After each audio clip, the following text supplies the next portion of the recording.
I am the least important person to listen to in the course of taking a course here. There's a community-based learning that happens, you can't put your finger on it, but it's not one person. It's a process of interacting with each other.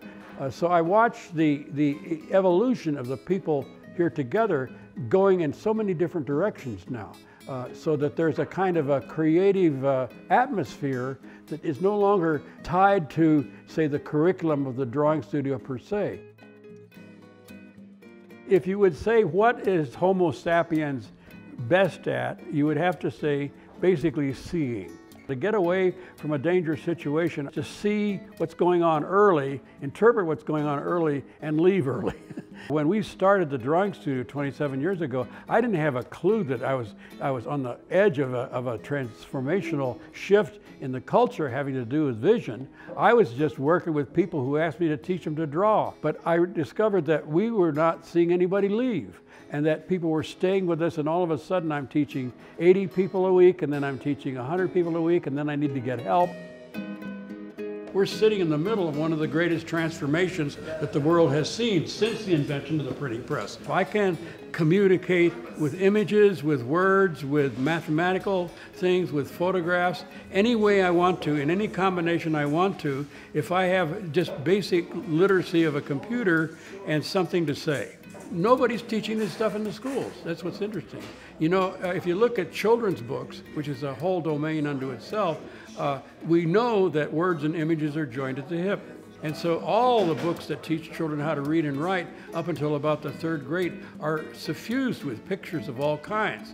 Then when we think the kids got the code and they understand the nature of language, around the 3rd to 4th grade, the pictures disappear. I want to become an artist, and I want my art to be in galleries. I've learned how to shade better in my sketches, to be more creative with my thinking, draw more realistically, fix my proportions with like the faces and stuff like that. How to draw hands better, picked up a couple new styles to learn and to draw with. I call the drawing studio a right brain university, making up for 150 or 200 years of linear learning. Andy has this amazing spatial visual sense, and his art is amazing. And at the same time, he's a really good writer. Vision is a language. It's learned. It's got forms, and it's got syntax. It's got context. It's got grammar, just like Russian and French and German have. So the fact that we don't teach children how to use that in a way that's effective, it boggles my mind. So this one is me in my cactus dress for a dance I'm going to tonight. Drawing, it's an education about what the world looks like rather than what you think it looks like. And that really is the root of the drawing studio here. That's why people, once they come and take a couple courses with us, often never leave, because they can see that, oh, it opened up a whole world they want to know a lot more about. Well, what can I tell you? It is made out of clay, water-based clay, which is then fired and patinaed. My work with Andy has certainly informed the work I do with sculpture. Where do I want to go? Well, where I've been with this is simply having fun. And that's what I want to continue doing. It's really the process that's what I'm interested in. Well, I use the word mentorship instead of teacher, or even instead of coach, because there's something long-lasting about it, first of all. What a student needs to learn is that they are being seen and heard. In other words, a student needs a personal relationship in order to open up safely.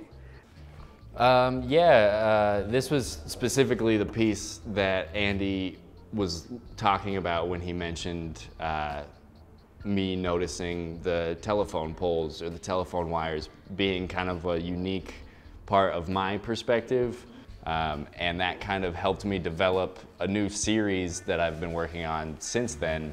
The teacher also becomes involved personally with the student, so that the community over time grows He helped me kind of extract some of the elements that were working well in those previous prints and start to use them in newer work.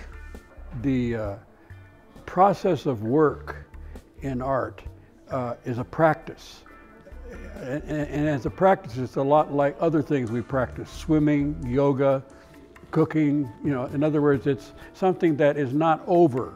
You don't learn it and then that's it. This is a nighttime image of a ship with stars in the background. And it was a print that Andy used to love to talk about because he wanted to know what were the steps that went into my doing this. The core is learning how to look. We call that drawing around here. But so that core, a person may come in and they may say, well, I want to study watercolor. Well, I don't object to them. If that's what drives them today, sure. But in the course of taking a beginning watercolor class, they discover, I don't know how to draw. So that out of drawing then comes the next part of the ball, which is skills.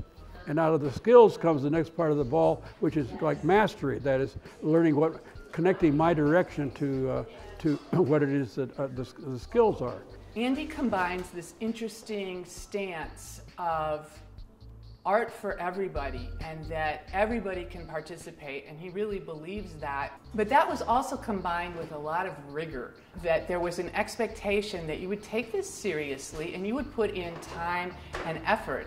And you would do that whether you were someone who was living in a homeless shelter or you were someone who had professional aspirations as a traditional artist. And that combination, I think, was really powerful. If you're becoming more aware out of the practice of vision, it has huge effects in every direction. The more a person becomes in contact with the core of what it means to be creative in life, the more sense that they are on purpose, no matter what are the outside circumstances.